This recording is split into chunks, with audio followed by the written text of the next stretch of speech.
have we considered a teacher who we listen to very carefully?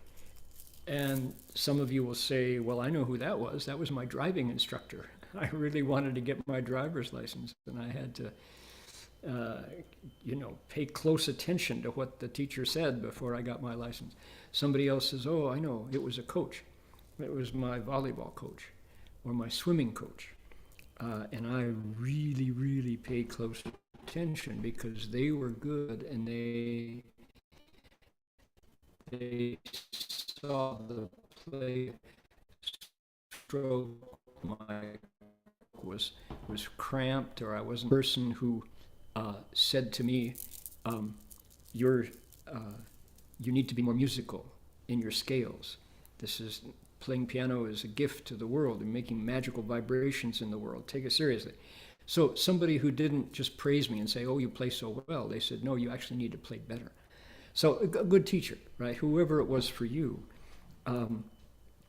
And think back, and what was that relationship like? Well, the quality, what you learned from that person depended on how closely you listened and how much you, in your mind, didn't fight with the teacher, or you didn't talk back to the teacher, etc. Or maybe after the teaching was over, how you absorbed what he taught or she taught. How much time did you give to the things you learned from that person? That's what puts you closer on the path towards your goal. All right. Sudana is doing that. That's the Jiejin part. What else is he doing? He is gongjing, and for the sutra, that pretty much means bow. So he, every time Sudana gets close to a teacher, he bows to him. And then there's the gongyang part, and he make an offering too. And this is a young man. He's out on the road. He's living on his backpack and his tent and his boots. What does he have to make an offering of? Well, there's all kinds of offerings, and one of the best offerings is yi jiao fengxing, doing as you're taught. So that's an actual offering that the Buddhas really appreciate. Yi jiao fengxing, offering. We used to say, offering up your conduct according to the teachings. That's what we used to say. But we just say, do as you're taught. Now, you listen and follow. So that's an offering. Okay, Sudana does that to the teachers. And what do the teachers do? This is surprising that people don't expect that the teachers actually show up in the sutra, but they do 53 times, 53 different teachers. So what do? They say, hey, have you made the Bodhi resolve before? They ask him a question back. And he says, yes, I have. I really have. But I need to know, how does somebody xiu pusa dao, walk the bodhisattva, cultivate the bodhisattva path? How does somebody xiu pusa heng, practice bodhisattva's practices? That's his question. And they say, I'll tell you. I'll tell you what I learned. And they do, and we're on number 5 now. And if you take Manjushri as number 1. And the last thing that they do is also a surprise. They say, actually, though, what I taught you, that's only a piece of it. If you really want to know the answer to your question, you have to go further.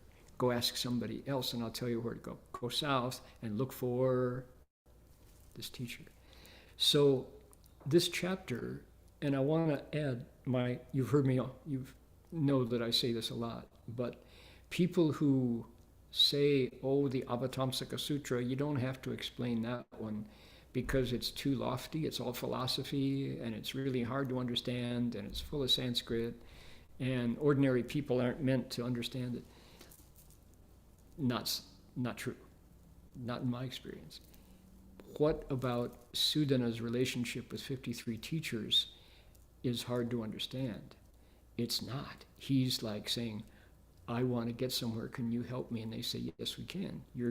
You're worth it. You are a Caifa Qi. You're a vessel that can hold the Dharma, so here's what I know. The teachers themselves were students. They know this experience of seeking Dharma, of Qiufa. They know this experience of trying to find a good teacher, and they're happy to pass on what they know. So this is very satisfying. That's not philosophy. That's a superhuman experience. And it also shows us what it, in our lives, when we really want to learn something, there hasn't been a better way to learn than to find someone who knows what you want, go ask them, and 接近恭敬供养, create a relationship with them of student to teacher, show respect and make an offering, show you're sincere, and then listen to what they say. So that's what we got in our sutra over and over. It's a living document. Okay, so that's where we are. That catches us up. Now, each one of the various teachers has something a little unique and special. The last one, the one who was Shanzhu Bichu, wholesome abode, his thing was psychic powers. He was able to do all these incredible physical feats that ordinary people with our ordinary bodies can't do. But he was the master of these elements, and so he could travel through the air, he could make himself huge, he could make himself tiny, he could walk on water, he could go through solid rock, he could make fire and water come out of his upper body and lower body as he chose, etc., etc. Plus, he also, and because this is the Avatamsaka Sutra, it talks about his bodhisattva path. His bodhisattva powers, he could go to where Buddhas were lecturing anywhere throughout the Dharma realm, attend their lectures, learn what they were teaching, and then bring it back and make offerings while he was there. So pretty mind-boggling, and that was his specialty. So where we are in this visit, what's unique about Mega, Mi Chia Daren, his name is when Sudana shows up, he bows, he makes his request, Qingfa, and Mega gives him his question back, have you made the Bodhi resolve? And Sudana says, yes, I have. The teacher gets down off his seat where he's speaking Dharma and bows to the student. And how often does that happen? The teacher humbles himself in front of the student. That's what he did. So this is a unique quality of humility, but he's doing it for a purpose. And we are right now finding out what that purpose is. I'm getting messages saying my internet unstable, looks good, right? If you something, it's because it said it was unstable. Good enough. Okay, great. So my modem is just letting me know. All things are impermanent, dear modem. Thank you, Telstra. Okay, now we stopped here last time. I'm going to start over at the start of this passage and just slip through and then come down to where we pick up today. All right? So here we are. This is today's section. All right, here we go.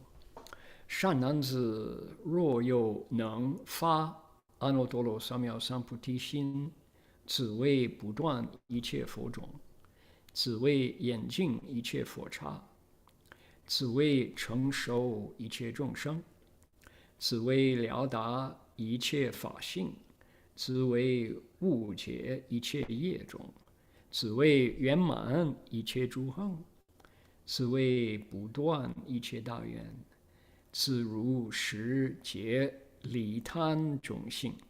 Okay, there we go. Good man, if someone can bring forth the resolve, he does not fail to perpetuate the lineage of the Buddhas. He adorns and purifies Buddha kshetras. He brings all beings to maturity. He understands the nature of dharmas. He awakens to and comprehends the sources of karma. He brings practices to perfection. He does not fail to sustain great vows, and he understands reality and leaves behind the nature of greed. Okay.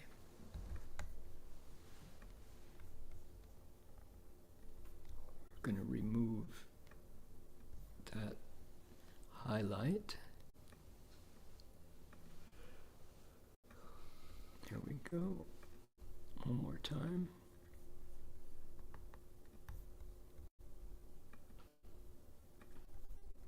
There we go. Okay, so Mega is standing down below. He's surrounded by a crowd. This is a very public event. And because the audience is used to Mega being the main speaker, he's the main act. This would be kind of like the singer in an opera getting off the stage and applauding the audience, right? That's what he did. He came down and he points out to Sudana, this young man, and he really wants to teach him, to give him what he knows about Sudana's request. So he says, somebody like you answered my question that you have made the Bodhi resolve. If you can do that thing, then you keep Buddhahood alive. You adorn and purify. We did I have a big talk that I give about Yanjing doesn't mean decorate, it means create, Buddha lands. You bring beings to maturity. I told last week the story of watching the adult kookaburras bring their babies to maturity. This morning I saw the baby. I haven't seen one of the baby kookaburras who was one of the students of their father and one of their offspring. I suspect she didn't survive the storm. I don't have proof of that. I haven't seen her body, but she hasn't shown up. Meanwhile, the male of the two siblings came around today and he always looks dirty. He's always been digging in the dirt. He's a kid.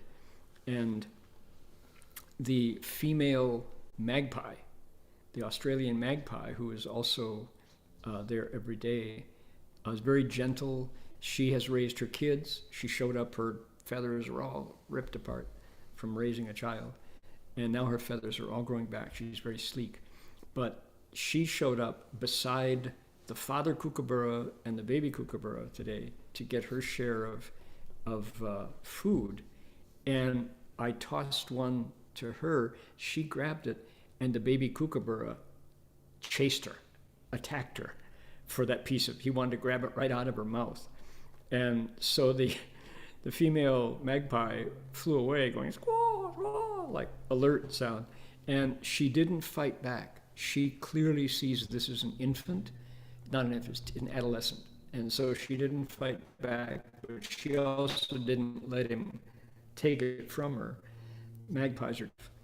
So here's the baby magpie chasing the mother. Here's the baby kookaburra chasing the mother magpie around the yard, and she's just gracefully staying out of his path. But it's just the young bird is not yet been brought to maturity. He doesn't distinguish. No adult kookaburra would try to steal it from an adult magpie. So it's like, yeah, there's still lessons to learn. But it's fascinating to watch birds in bird school. And because I live out in the forest, in the bush, the birds are happy to show me whatever they do. They're not afraid of humans because there aren't any. We're so few out there that you get a real chance to look past the Dharma realm of humans into the behavior of living beings in the Dharma realm of animals, and then compare. So I'm a cross-species anthropologist, zoologist, I guess you'd say, an avian zoologist. I learn from the birds about people and about living beings. And so Sudana, Mega says, anybody who can make the Bodhi resolve awakens to and comprehends the sources of karma. Because, why is this? The Bodhi resolve says, I'm going to take living beings across so that I can become a Buddha. And that motive clears away self-interest from behavior. So somebody who is acting in order to take living beings across has to get beyond selfishness. As a result, when thoughts arise, you typically, if we're following Master Shren Hua's school of this, you remove 6 motives from action and it becomes pure. Is this action motivated by fighting, regression, or contention, jealousy? Is this action motivated by greed? Is it motivated by seeking, selfishness, personal advantage, or dishonesty? If it is, don't do it, because it will lead to affliction. If not, it's a pure action. Those 6 guidelines, the so-called Liu Dazhong, the six reasons for motives for behavior, can take an action back to, it's on the meter of wholesome, unwholesome, selfish, unselfish, which means if you follow it, you can follow the selfish ones and the unwholesome ones, but they'll lead to affliction. They won't satisfy. The results will be fan now. And if they don't trigger, if it's, for example, an action motivated by a wish to help others without a thought of benefit for yourself, then no affliction. It's a good thing to do, and you do it with your whole heart. So that's the nature of dharmas. The sources of karma. You can catch actions and understand where they're going to lead at the moment that they transfer from thought into motivation, right? The thoughts arise in the mind. If you have some samadhi, if you've been meditating regularly, you can see it as they rise.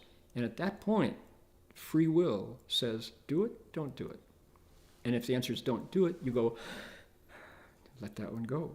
Rising, falling. The thought fell back. It was impermanent, just like a wave hitting the ocean shore, hitting the coastline. And there's another one behind it. You didn't act on it, no karmic debt. You didn't move. You had some samadhi.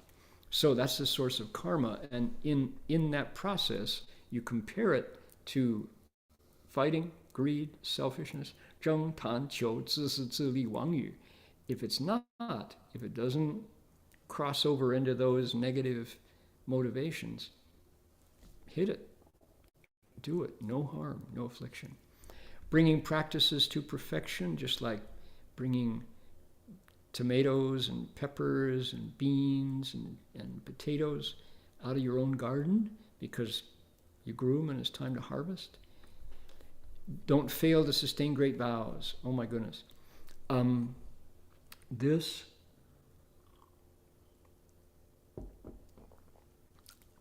This aspect of the Mahayana is kind of magical. I haven't, brotherhood, friendship with the monks of Ajahn Chah, Venerable Ajahn Chah's lineage, Ajahn Chah Janglao.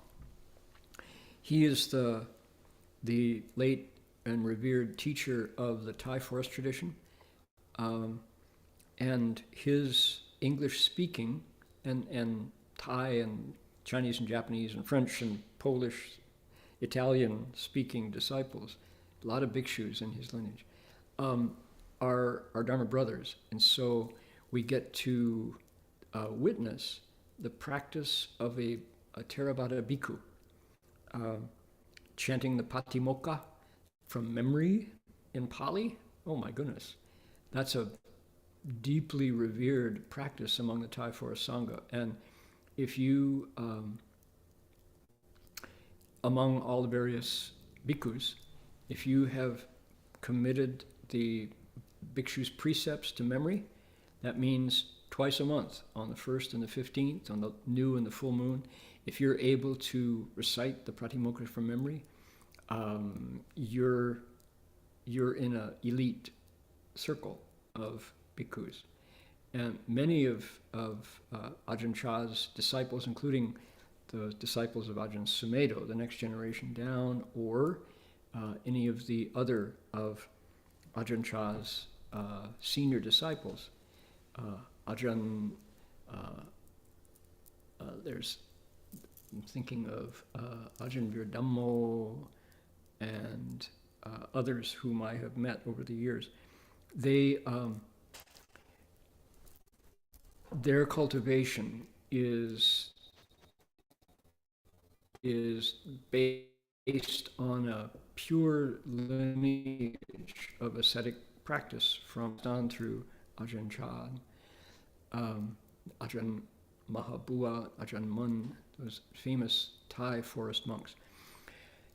In all of that exposure that I've had, just by observing how, they cultivate their practices, the making of great vows it may be because they don't talk about it possibly, or just don't talk about it in my presence, but this making of great vows, I don't want to say it's unique to the Mahayana, but it's certainly prominent in the Mahayana. And let's think about it. Who do we know who has made great vows? Well, probably there are two who come out right away. One is Amitabha Buddha, who as a bhikshu, Fazang, made 48 great vows. Who's another one? Well, how about Erstor Bodhisattva? Dayan Dizamon Pusa. How many vows did he make? More than Amitabha? Two. And yet, those two vows are the greatest, right? And it's interesting, I don't think anybody, have I ever heard, no, I haven't heard anybody compare Erstor Bodhisattva, Kshitigarbha, Dizamapusa's two great vows with the Bodhi resolve. But there's similarities. So let's just take a little sidestep here. The Bodhi resolve is two parts. It says, I want to become a Buddha, Shang Cheng Fo Dao. I know I can. And I'll do it by Xiaohua Zhongsheng, by taking a cross and bringing to peace all the living beings in my own mind, starting there. So I know I can become a Buddha, and I do it by getting to work crossing living beings over. Okay, Bodhi resolve. Erstor Bodhisattva's vows share that below and above. How does that work? Why are those great vows said to be the greatest? What does he say? People know it in the Chinese. They say, Zhongsheng Du Jin Fang, let's see, it's Zhongsheng Cheng Fu. What's the Chinese? Zhongsheng, let's see. How does it go? It's only, I know the English. So the English is only after the hells, I know, Di Yu Wei Kong, there it is. Di Yu Wei Kong Shi Bu Cheng Fu. And then the second one is Zhongsheng Du Jin Fang Zheng Puti. So Erstor Bodhisattva says, only until the hells are empty will I myself become a Buddha. And only after all living beings have been taken across will I realize, will I become a Buddha myself. Okay, so how does that work? And how does it relate to the Bodhi resolve? So he says, half of my work, says Erstor Bodhisattva, is emptying the hells. So living beings have to go out of the hells through the realm of ghosts to the realm of animals, then to the realm of humans, where they cultivate, make the Bodhi resolve, take refuge, leave home, and become Buddhas. That's half. Okay. Coming back to the human realm means they're out of the hells. That's half. The second half is I've got to, as humans, I have to inspire them to want to cultivate, pick up the Dharma, take refuge, ultimately make practices, make the Bodhi resolve, and become Buddhas. When does that happen? It takes a long time, because it's not the case that the hells are steady state. People are entering the hells and need to be rescued again. So, in other words, his vow, the second half of his vows is, only after that do I go. So essentially, Erstor Bodhisattva is putting himself last to Zheng Puti and Cheng Fo Dao, realizing Bodhi and becoming a Buddha. That's a great vow. There's only two of them, but it's like, I'm going to go last. That's the essence of his. So, okay, who else? Kuan Yin Bodhisattva's got 10 vows that we recite. Who else? Samantabhadra Bodhisattva has Pushyam Pusa Shirdayanam, the 10 great kings of vows of Samantabhadra. So here we are. all of these Mahayana paragons that we study, our role models, our inspiration in cultivation, have these great vows. That's so interesting. And it's a hallmark of the Mahayana. So, but interestingly again, it's only half. We say Pusa Heng Yuan, the Bodhisattva's practices and vows. So what half do the vows make? It's the vows are the compass direction. I'm going to go this way and I'm going to get there. The practices say how you're going to do it. So if you say, I really, really do want to go to Sydney and then from there to the Blue Mountains, I want to see the beauties of New South Wales. But you talk about it, you get the map, and you plan, and you get your GSP all together, GPS all together. But you never go, you never put on your boots and head out the door. That's only halfway. You're not even halfway. The vows are the heading, they're the compass heading. But the practices are the steps you take to get there, to Buddhahood. So those are great vows. And by mentioning the Theravada Dharma brothers, that's not a critique at all. It's just to say it's different. It's a tradition. It's uniquely, I believe, within the Mahayana. I believe it's uniquely Mahayana aspect. Maybe somebody can correct me and tell me that indeed in the Theravada there's also practice of vows. Hope so. Any discussion of Mahayana vows needs to include the traditional standard 4 vows of the Mahayana Bodhisattva. What are they? You say, Zhongsheng Dujin Fangpyeong Puti. Let's see. What is it? It's, now that I've said them, can I bring it to mind right away? So it's Zhongsheng Wubian Shi Yan Du. That's the first one. Living beings are infinite. Even though living beings are infinite, I'm still going to take them all across. Zhongsheng Wubian Shi Yan Du. Fanao Wujin Shi Yan Duan. Afflictions never stop. Even so, I'm going to stop and cross over those afflictions, right? How does it go? Zhongsheng Wujin Shi Yan Du, Fanao Wujin Shi Yan Duan, Faman Wuliang Shi Yan Shi. Even though the practices of bodhisattvas are uncountable, they are countless, they are beyond counting. Even so, I'm going to master all the different ways of cultivating the way. And then finally, Fo Dao Wu Shang, Shi Yan Chang. Even though the Buddhist path is the highest experience that a human can realize, I'm going to do that. That's my goal. So, living beings and afflictions and practices and the path. Those are the 4 great bodhisattvas' vows. And some people will tell you that that's really the heart of the bodhisattva path and what makes it different. If you think about the other major Buddhist hero, who's the other major Buddhist hero, role model? It would be the Arhat.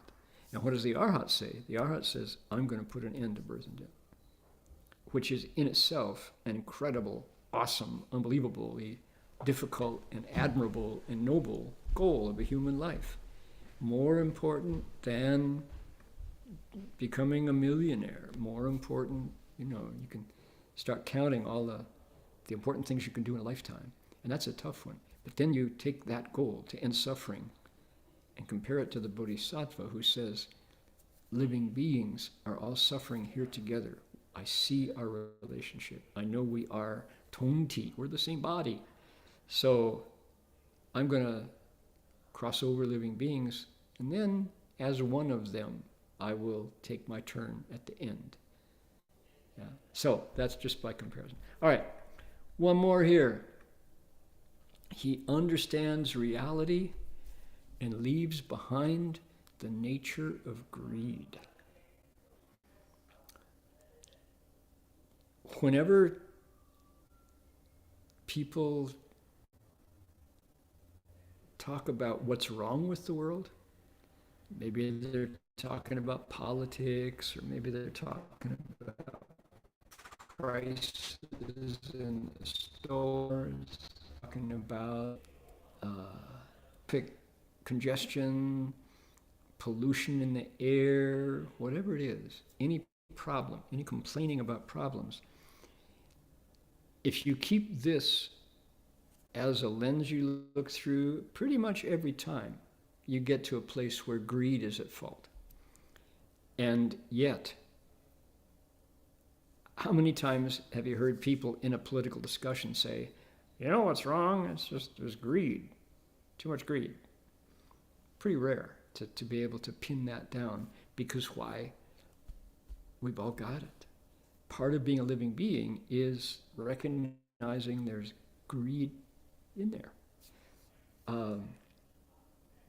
I watch birds. Like I say, I get a unique window into the realm of living, realm of the third of the three evil destinies, which is the realm of animals. And watching them eat as much as they can, it's something. And I will say it's pretty interesting. The birds who come, the parrots, don't overeat that much. They stop. And the most amazing thing is to watch the parents, not the parrots, not the parrot bird, but the parents of parrots and kookaburras and currawongs refuse to eat themselves and feed their children first, leaving behind the nature of greed. You see it and you go, that is so admirable. They postpone their gratification. They delay their gratification on behalf of their offspring. That's noble. And you see why the Confucius said that the first job in education for a child is to teach them 知恩报恩, recognizing how kind their parents have been and finding a way to repay it. Right? Just that act. Mothers will empty their bowl so that their children can eat before the mother eats. Right? Dads will go to work in a job they don't like and can't stand so that there is a roof over the head of their children. That's kindness. It's noble from our nature. We've got that capacity in us. And to see it in animals that are wearing feathers and fur is just so humbling. It makes you want to be a better person when the animals do it so selflessly. Right? Okay, there we go. I'm going to go down to the end of the page. Ready. Here we go. Starting here. I'm going to go all the way down to Lords of the World. Yeah, we'll go down to the bottom of the page. Here we go. Right here.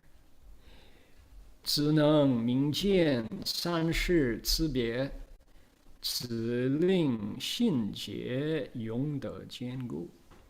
此为一切如来所持，此为一切诸佛意念，此为一切菩萨平等，此为一切贤圣赞喜，此为一切梵王礼敬，此为一切天竺供养，此为一切夜叉守护，此为一切罗刹侍卫，此为一切龙王迎接，此为一切紧那罗王各用赞叹，此为一切诸世间主称扬庆悦。Here we go. Okay, starting right here. He can clearly see the differences within the three periods of time. He makes his faith and understanding firm and solid forever. He's maintained and supported by thus come ones. He's recollected by Buddhas. He becomes the same as bodhisattvas. And he's celebrated by worthy sages. Brahma kings revere and adore him. The lords of the heavens make offerings to him. Yakshas protect him. Rakshasas attend to him. Dragon kings welcome him. Kinara kings praise him in songs and chants. Lords of the worlds celebrate him. to recall the topic here. He said, if somebody can bring forth the resolve, and we've got all this long list of things that happen. If somebody can make this putishin, this bodhi resolve, what happens? He can see the 3 periods of time are all the same, and he can also see differences. He makes his faith and understanding firm and solid forever. Faith, understanding, practice, realization. Xin, Jie, Xing, Zheng. Those are the 4 phases of entry into the Avatamsaka. He is maintained and supported by thus come ones. This is, we hear this a lot in the Avatamsaka, that Buddhas, when they enter nirvana, are not like gone. They're not somewhere in Palm Springs by the pool with a margarita and forgetting the world. They're not. Buddhas, after they enter nirvana, still, each one is different based on their own individual vows, but thus come ones, Tathagatas, maintain and support somebody who makes the Bodhi resolve. They still, even to the point where they say Guanyin Bodhisattva is a Buddha from the past. Manjushri Bodhisattva is a Buddha multiple times from the past. I wanted to ask, when is the Guanyin session, the next one? Is it coming up in, you check? Yeah, I think there's a Guanyin session coming up soon. Not soon, I think after July. Not soon. Not soon. Oh, okay, the Emperor Liang's coming up next. Okay. So Buddhas remember someone who makes the Bodhi resolve because they want more living beings to succeed. They know what Buddhahood is, they want to share it. He becomes the same as bodhisattvas, because all bodhisattvas have made the Bodhi resolve. That's their initial sense of connection to success, to fulfillment as a human, and celebrated by worthy sages. This putishin, the Bodhi resolve, is the ultimate unselfish act that gets you, kind of gives you the passport to Buddhahood in the future. And you become a friend of anyone who's suffering, because what the Bodhi resolve says is, I'm not chasing to win in front of you any longer. I'm going to devote myself to getting you to success, and I will follow. So sages, wise men and women love that. All right, these next 1, 2, 3, 4, 5, 6, 7, these next 7 things that Mega, the Lord Mega, they call him, he's the teacher who is Sudana's new teacher. He says, when you make the Bodhi resolve, you get a lot of support, invisible support from spiritual beings. Brahma kings, they are Fantian Wang, those are the gods in the heaven where everybody's in dhyana samadhi. They're always in a Chan state of meditation and bliss all the time. They revere and adore somebody. They're on your side. They think you're great. If you said, worldly comfort's good, spiritual comfort's better. If you say that, they say yes. The lords of the heavens, who are they? Devas. Make offerings. They come and play music invisibly. They keep you safe when things could trouble you. You never know, because bad things don't happen. It's in the absence of bad things that you know that there's been protection. Our hot trail at GCDR, we have these beautiful 18 arhats carved out of I don't know if it's cast cement or stone. They're beautiful. They're really nice looking 18 arhats. And the tropical cyclone Alfred, not a joke.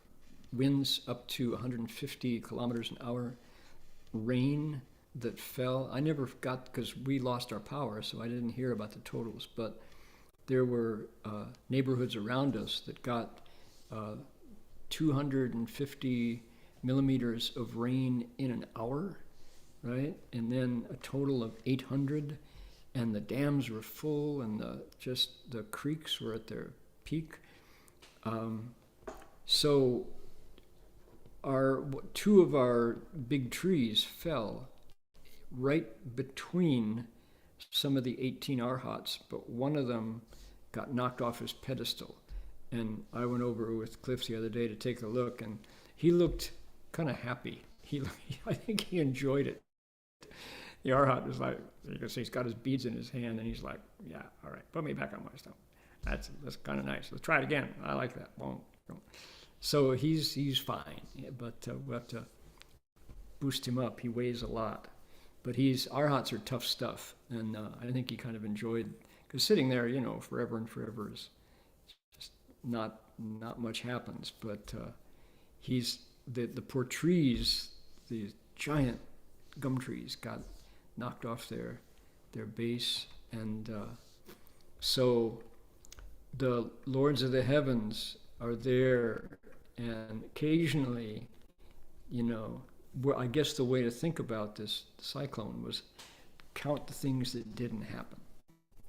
We, as they say, the entirety of the Gold Coast and the Sunshine Coast and Brisbane pretty much dodged a bullet compared to what was predicted for the cyclone. Could have been worse. And boy, the government of Queensland, and including the Prime Minister, Anthony Albanese, came personally to oversee. They did such a good job of getting people ready. Even though here in the hinterland, it took 8 days to get our power back. We haven't got it back yet. Hope it's tonight. That's pretty hard. So many trees falling on so many wires. 320,000 homes and businesses lost electricity.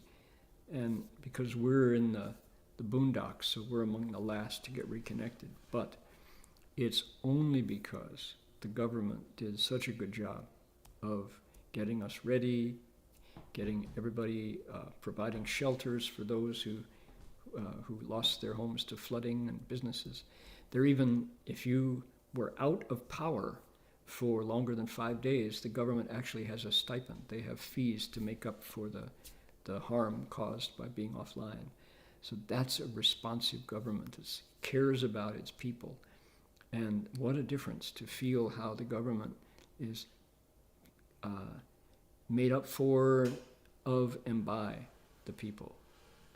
So yakshas will protect this Bodhi resolve maker. Rakshasas, scary ghosts, will attend to you and keep you safe. Dragon kings welcome you, because if you succeed as a Buddha, they get benefit. They get good stuff out of it. Kinara kings praise him in songs and chants. Yes, Kinaras are the musical spirits who play music for the Buddhist Dharma assemblies and for Lord Chakra's events and all. Lords of the world, Renjian the Tianwang, Tianwang, Renwang, Renjian the Dawang. The lords, the kings and the rulers of worldly realms celebrate somebody who has made the Bodhi resolve. So, how fine is that? Okay, let's see, we're going to cancel it. We've got to mark our progress. Here we go. Here we are.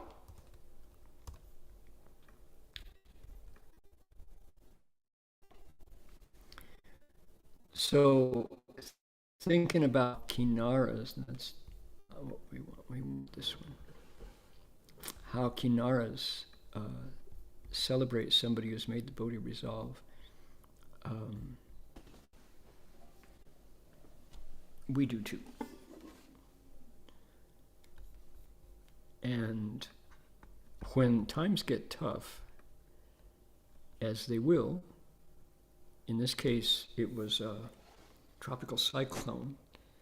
In Florida they're called hurricanes. In Taiwan they're called typhoon. typhoons. Here in Australia, they're cyclones. Um, when times get tough,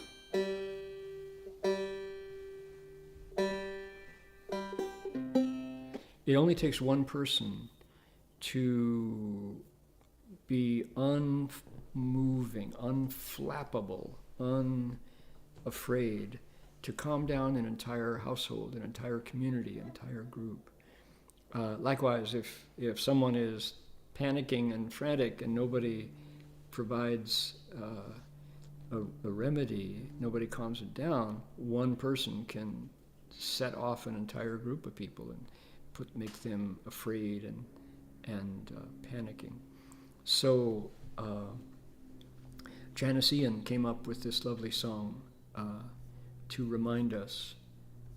Let's see. Oh, you know what? I'm going to find a better one because we need the Chinese. That's.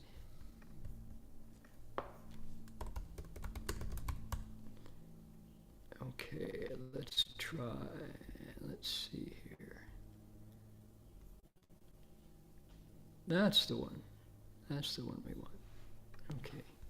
So if you haven't learned this by now, I encourage people to sing along.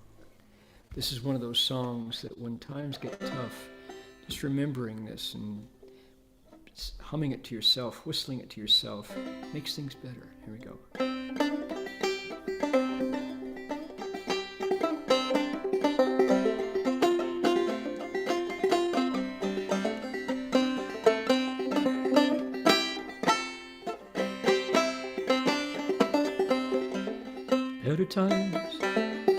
Better times will come, better times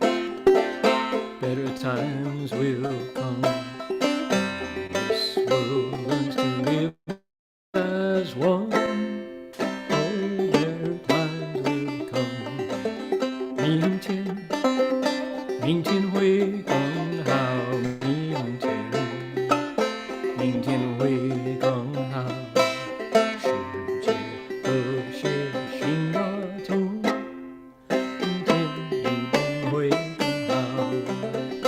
When we greet each dawn without fear, knowing loved one soon will be near. When the winds of war cannot blow anymore, oh, better times will come. 面对困难毫不畏惧，亲朋好友不离不弃。 马放南山，明天一定会更好。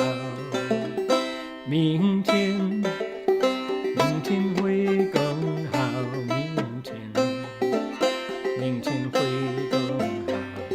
世界和谐新大同，明天一定会更好。Better times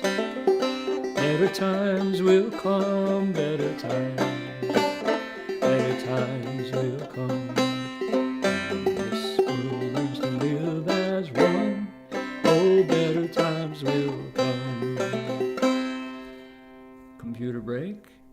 Here we go. Though we live each day as our last, we know someday soon it will pass. We will dance, we will sing. In that never-ending spring, oh, better times will come. 生死转息一夕之间，黑暗夜晚晃变白天。心生大地为重，明天一定会更好。Better times will come, better times will come. When this world learns to live as one, oh, better times will come. 明天会更好，明天会更好。世界和谐新大同，明天。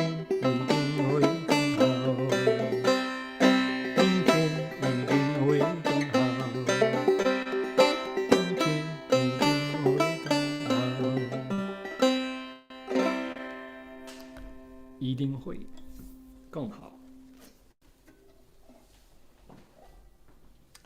All right, now I'm going to go out and let's see here. If all goes well, here we go.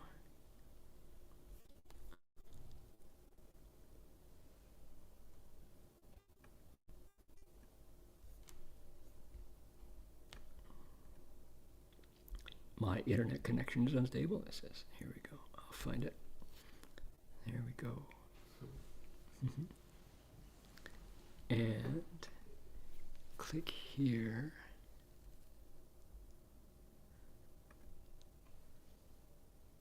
And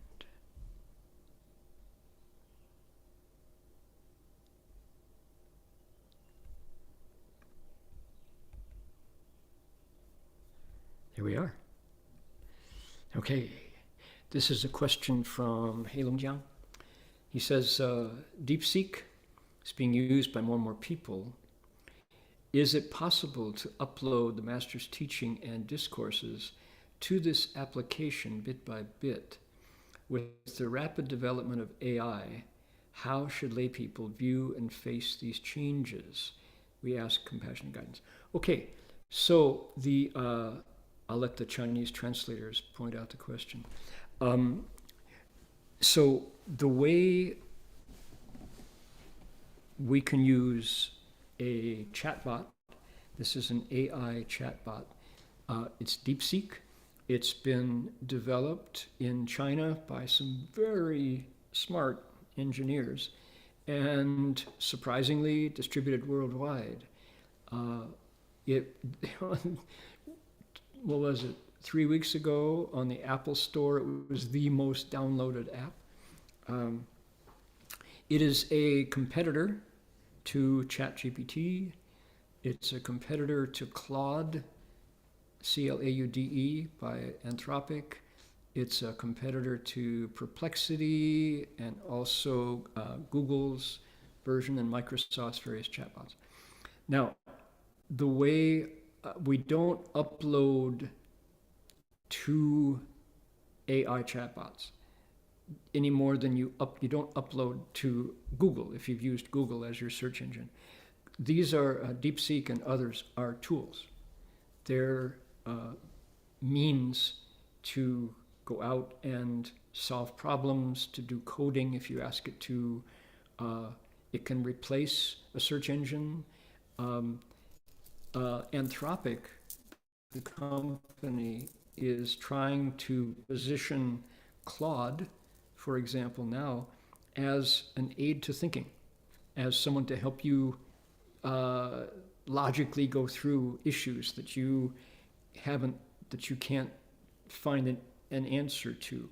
So there's already been a fork in AI chatbots. Some of them are just super search engines. I use ChatGPT for translations sometimes. For example, Dharma Master Heng Lai really likes the poetry of Han Shanzi, the Cold Mountain from the Tang Dynasty, the monk.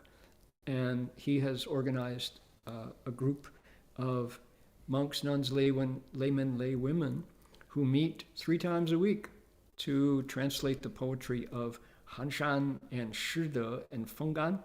I'm part of his team. I joined his team. And there's sometimes 10 of us who will take a poem of Han Shan, Shide, Fenggan and try our best to work it. And we talk it over and we look at it from various directions. Then when we're done, we upload the Chinese original to ChatGPT or to Claude or to Perplexity and say, translate for us. And often the translations that come out of these chatbots are remarkably good. And you can say, rhyme your answer, and they'll put it into rhyme and better than you can and faster. So that's one use. You don't upload Master Hua's teachings and discourses to the application. You because why? Um, those teachings already have a home, and I'm going to encourage people to. Sam, do you have our Shifu's app on your phone? WeChat one, I think. Yeah, and what do we call the app that's available? 宣化上人. 法会, is that it? Okay, 宣化上人法会. So I will, let's see here. 宣化上人法会法会宣化上人法会. I'm looking for Sandian Shui and a. Is it? That's not that one. Looking here.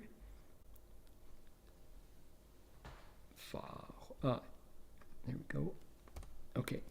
If you look for that in the Apple Store, in the Apple App Store, you should find our place to source Shifu's, Master Shenhua's teachings and discourses. Audio as well. You can hear Shifu's voice. You can hear Sutra lectures. And you can also hear Shifu's disciples there. So look there. Did I get it right? Sam, is that the right? If you look on the question sheet, I believe that's the, this is Genti, this is Fanti's. Oh, I'm sorry. Right, Shenhua, thanks. There we go. Not that one. Shenhua. There we go. Shenhua Shangren Fa Hui. Yeah. That's where you get the access to Shifu's teachings. I will also send you to www.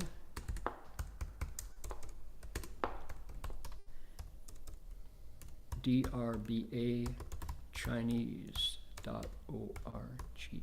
Go there. If you can, anybody is watching online, can you see that? drbachinese.org.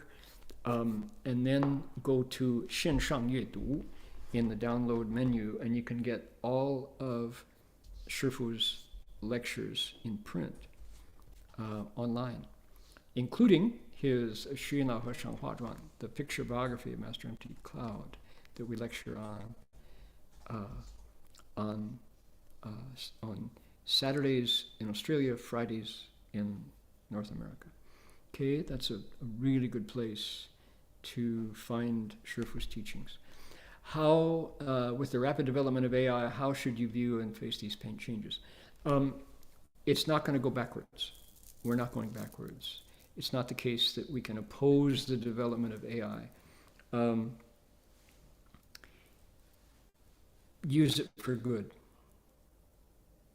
Learn to use the tools and employ them in service to others, and help other people find the Dharma. That's a wholesome way to use AI.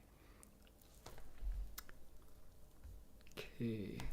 I read Master Xuan's, there's not Master Xuan, it's Master Hua, is what we're calling it, Master Hua's books, which states that reciting the Great Compassion Mantra can heal all diseases for oneself and others.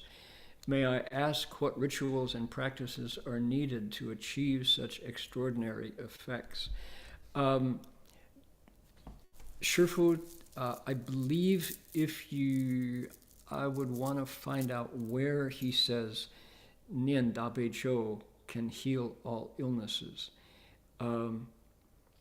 For example, if you take that as a literal teaching, and then your grandmother has, melanoma, and you say, well, I recite the Da Bei Zhou, and she's still sick, that's going to affect your faith in the Dharma. Oh, Master Shenhua didn't, it's not true. The Da Bei Zhou doesn't work, right? That's not the way to apply that teaching. So here's the way to think about it. And if your motives, if your samadhi is strong and you can recite the Dabe Jo, you can heal illnesses. But think about every doctor you've ever seen in your life, every medical doctor. Sometimes the medicine they prescribe fixes you right up, especially Zhongyi, Chinese medicine. Some doctors, somehow, 不灵, the medicine didn't work. Why? It's a question of yuan, affinities.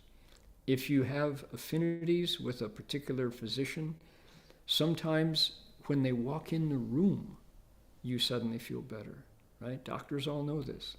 There are some cases of healings that happen by faith. No mantra, no medicine. It's just the person snaps their fingers, lays their hands on your head, says a prayer, takes your pulse, and you immediately feel better, right? Why?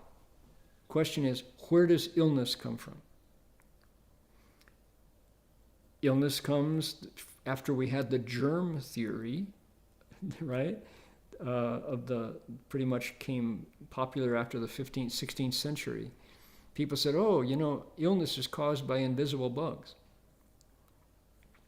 that carry disease, a virus, for example. Without the microscope, you can't even see it. Well, that was a whole new idea. Until that time in human history, disease came from spirits. Shifu has said that disease is caused and cured by karma. There are many, many stories of I know one particular, Wang Shanren, Wang Fengyi, in Master Hua's area of northeast China, Dongbei. Wang Fengyi was famous. He was some people will tell you he was an illiterate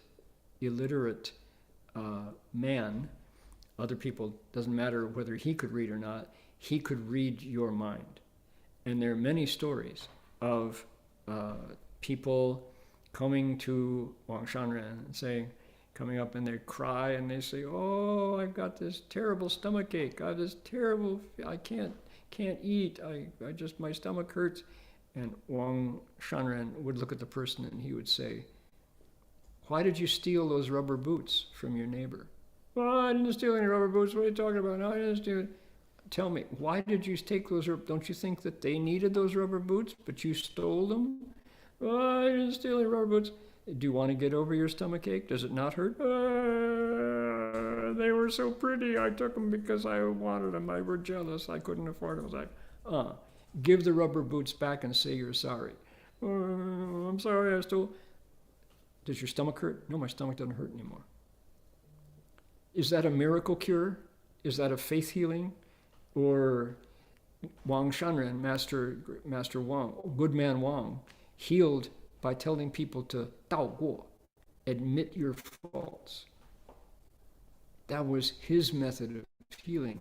No medicine needed. He was not a medical doctor, but in the village where he taught, many, many, many dozens and hundreds of people will tell you that Wang Shanren healed them simply by having affinities, by his ability to see where the illness was and the karma, the behavior that caused the illness in people, by getting them to acknowledge their mistakes, 道过, the physical reactions to karma made the disease and the illness go away.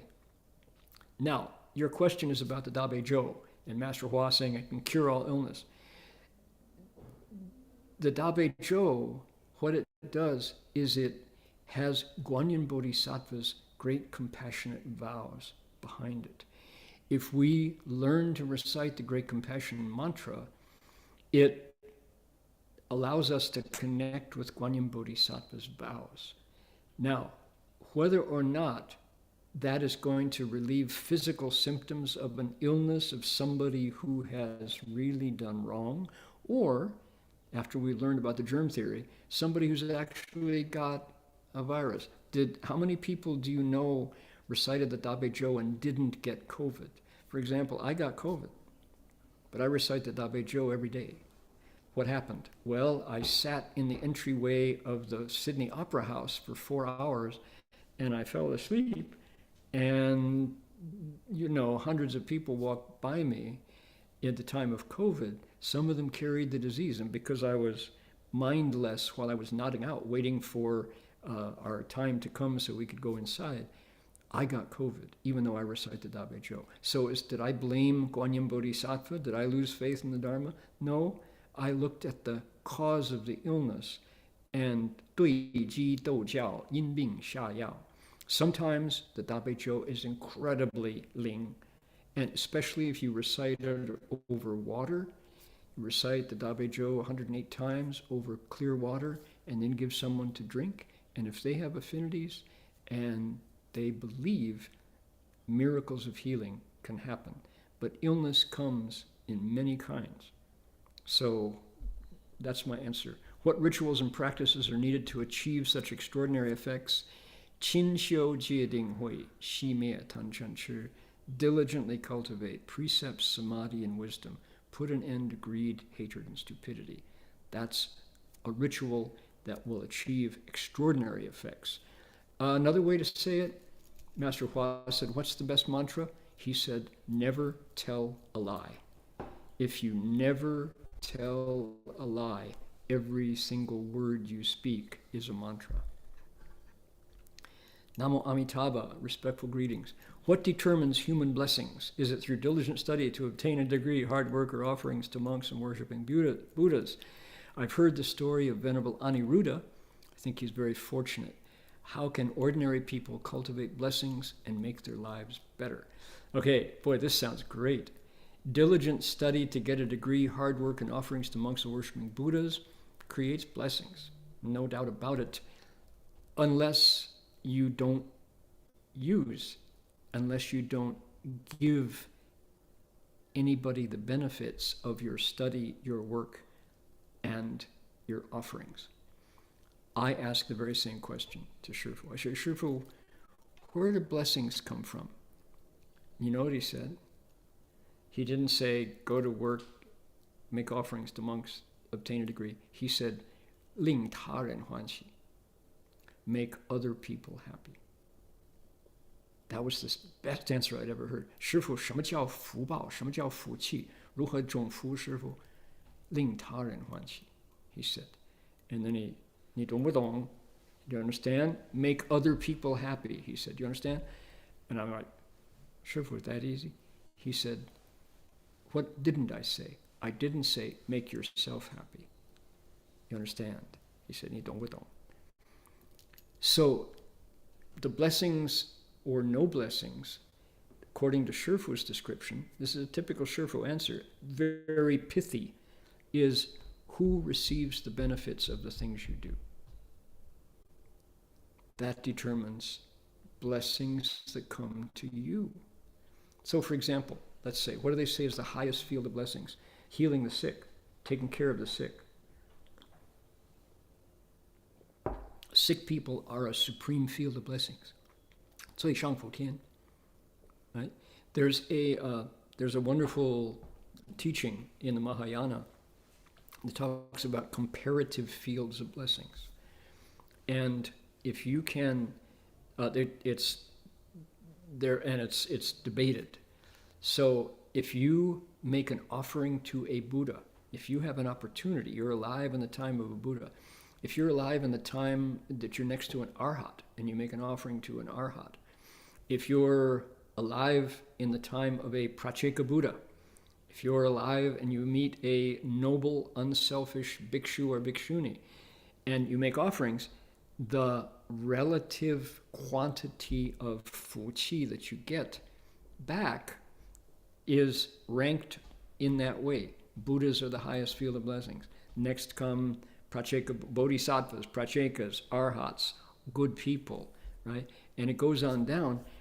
But you can also find the Buddha saying, if you can really make offerings of food to hungry people who are starving, people who have no other source of reward, no other source of support, that's the supreme field of blessings. To the point where if you can make offerings to animals that are hungry, if you, for example, in a natural disaster, people who go out and reconnect pets that have lost their owners with their owners, if you can rescue pets who are imperiled by floods or fires or earthquakes or typhoons, that's a huge field of blessings. So you get the idea, right? One said, highest field of blessings, give the good stuff to the Buddha, not to the refugee. And then the Buddha says, yes, however, when you provide support for people who have no other support, the sick, right, to the elderly, the disabled, right, that's the highest field of blessings. So in other words, it's not the recipient who determines where to get the best blessings, it's the attitude with which you give. Ling ta ren huan xi. That's the greatest blessing. And I told the story just last week about, we know in Christianity, in the Bible, there's the story of the widow's mite meaning tiny portion. So the Buddhism has its own story of the widow's mite. It's in the Bible too. So the rich man comes in and gives huge amounts of oil for lamps, and he gives lots of robes to monks and all kinds of good stuff, cartloads full. And the Buddha says, excellent, well done, gongda wuliang. And then the old lady shuffles in and reaches down into her shopping bag, and she pulls out a little bottle of oil, and she pours it into the oil lamp and bows to the Buddha. And then the Buddha says, Ananda, he says, ask her to come and have lunch. Ask her to come sit beside me. And all the disciples are like, but Shifu, the rich man came in and he gave like cartloads full of stuff, and you just put your palms together and received it, said a good word for him. But you asked the old lady to come and sit beside you. He says, comparatively speaking, her offering, even though the amount was small, her sincerity was total. That's all she had. But she wanted to share that, make the Buddha's light brighter. For zhengguang, right? Falun changchuan. He said, so that's why I asked her. The rich man, that was just a tiny fraction of his wealth. He could make offerings like that every day and not even notice in his accounts. So here's the Buddha saying it's your attitude that matters the most. So back to your question. Diligent study, get a degree, hard work, offerings to monks or worshiping Buddha, that's all good. Where's your mind as you do those things? Are you ling ta ren huan xi? Are you dedicating the merit of all that goodness? This is all good stuff, definitely. But what are you doing with that merit? Every time I have this rare opportunity to do the Sangui Wujie, the refuges and the precepts ceremony, often at CTDB and other places. We're going to be doing that in May, the first week of May at Gold Coast Dharma Realm. We'll have a refuge ceremony. And when the ceremony's over, I say there's some congratulatory words, and I say, if somebody made an offering to countless numbers of Buddhas, and then after the Buddhas, and it says what he gave, just infinite amounts of sandalwood incense and flowers and music and lights and candles, and then after the Buddhas enter nirvana, that person made offerings to their sharira and continued to do so for countless numbers of eons. That person would have a lot of fuqi, a lot of blessings. Today, you who took refuge and took the 5 precepts, your amount of blessings surpasses that great donor, that great philanthropist. Why is it so? It's because material things, such as getting a degree, hard work, offerings, those things come to an end. They're made of conditions that will come apart at some point, and it's gone. When you take refuge with a true mind, with the Buddha, the Dharma, and the Sangha, and the precepts, that merit and virtue doesn't go away. That's your nature is connected to the Buddha from that time on. So the blessings, the goodness that you got, the goodness in the bank of the Buddha doesn't go away. All right? So there you go.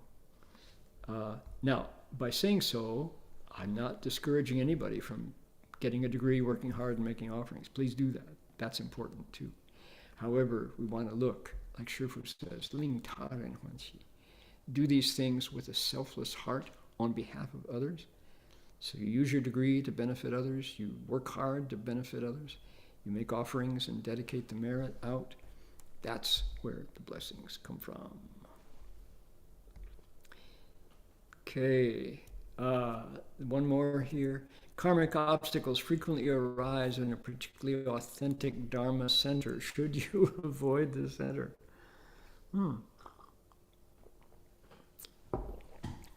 In a country that was previously, I shouldn't do it. Nope, not going to do it. Pull myself back. It depends on your attitude. Dharma centers are made up of people. Dharma centers, here, I'll tell you a story. Master Empty Cloud was known as a monk who had rebuilt numerous monasteries that had decayed over the centuries, famous Bodhimandas in China that had, been sources of Dharma for hundreds and hundreds of years, but then, for one reason or another, fell out of use. They had one bad abbot, for example, who used money incorrectly, or maybe that particular school of practice went out of popularity. Entire schools, like Pure Land, early on in China, if you recited the Buddha's name, you didn't do Chan. If you did satin meditation, you didn't recite the Buddha's name. Come the Ming Dynasty, and monks put them together. So schools came and went. Monasteries fell into disrepair. They were even forgotten where they were. Master Empty Cloud was famous for rebuilding monasteries. He would show up, say, this was a famous Bodhimanda. This is sacred ground. Let's rebuild it. And donors would come and rebuild. Yesterday we heard a story in Master Empty Cloud's biography about Fei Bo Chanshi, flying bowl, Dhyana Master flying bowl. In the Ming Dynasty, this is just north of Beijing, it's called Jietai Si. This famous monk had the ability, through his psychic powers, to send his alms bowl in the window of the Empress Dowager. She saw that bowl come in her palace, filled it up full of gold, and he took the bowl back to where he was, and then used that money to build Jietai Si. Okay, Jietai Si is like during the Cultural Revolution, a lot of things went wrong with it. Should you avoid it? Should Master Empty Cloud have not rebuilt monasteries that fell into ruin? There are many, many, many yin yuan, causes and conditions that come together to support a place. Pick the one that you like, go there, be the best Dharma protector you can possibly be, and look within your mind. That's where the truth is. If you go to a place and you don't like it, don't cultivate there, right? But don't necessarily look outside for signs whether something is good or bad. There are many conditions that bring a place into being. Many conditions cause a place to fall apart. So, yeah, expand the nature, the measure of your mind. And ultimately, when you wake up, your own true mind is the genuine Bodhimanda, right? All right. That's what we got so far. The questions are great. Thank you for keeping them coming. So glad that people are willing to ask those questions to us. That's terrific. I learn a lot from your questions, and I do pay attention to them, even though sometimes I don't have, we don't have the time to answer all of them. We will try our best to keep your questions running. Okay, I want to express my gratitude to all of the volunteers who have followed together here out to Reedy Creek to make today's lecture possible. So Locke wanted us to know that there's also a DRBA app in the Apple and Google store. Yes, DRBA. Look for the DRBA app in the Google and Apple store. The Dharma brothers and sisters have been working on that for years and years, and it's still being updated regularly. So anybody who wants to volunteer on the teams to create better apps, please do check in and email the engineers who are putting those together. We're open to suggestions how to make them even better. We're going to dedicate merit now. Tomorrow at 12:30, let's see, that's, yes, 12:30 Australia time, 10:30 Taiwan, China, Hong Kong time. We're going to be explaining the 十回相品, the 10 transferences chapter of the Avatamsaka, assuming that Energex gets us back online, fingers crossed. Amitofu. Meanwhile, can we dedicate merit? We'll do it 3 times. Here we go.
Samyak Sambuddhaya Haryata Om Vaisaji Vaisaji Vaisaji Sangate Swaha. One more time. Namo Bhagavate Vasaja Guru Vajurya Prabharajaya Tathagacaya Arahate Samyak Sambuddhaya Haryata Om. Here we go. Vaisaji Vaisaji Vaisaji Sangate Swaha.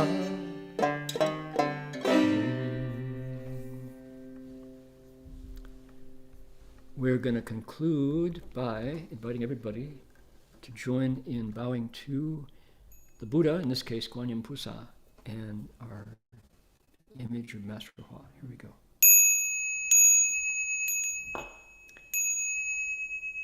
Tsai Wenxun, Samwenxun,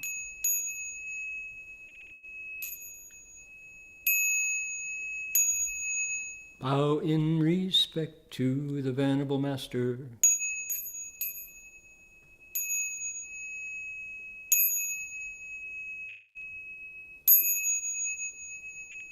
One more.